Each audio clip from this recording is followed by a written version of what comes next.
Mi chiamo Antonella, sono la regista di Negative e sono siciliana. Negative vuole essere un omaggio alla fotografia, mia passione da sempre. Vai.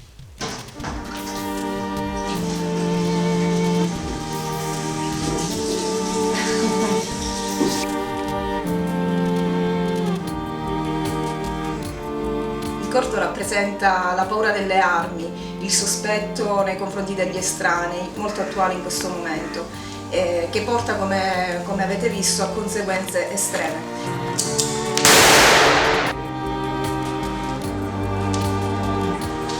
Ho utilizzato un ipermontaggio per rispettare il limite dei 3 minuti, primi piani, dettagli, per creare la tensione che questo corto doveva dare, insomma.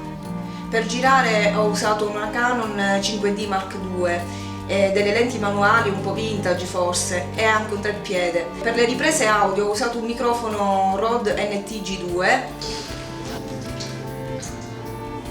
che era montato su un PUM Pole, sempre della Rode.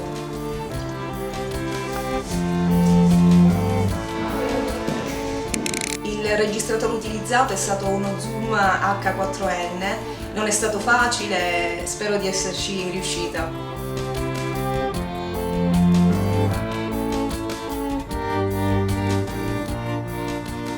Nel cortometraggio c'è un oggetto davvero curioso, un fotofucile Zenith, che mi è stato gentilmente prestato da una cara amica che ringrazio tanto, ed è quello che crea tutto l'equivoco.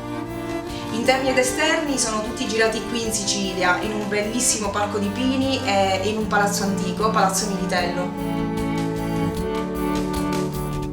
Gli attori, il compositore e tutta la troupe sono amici miei e grazie a questo breve filmato colgo l'occasione per ringraziarli tutti.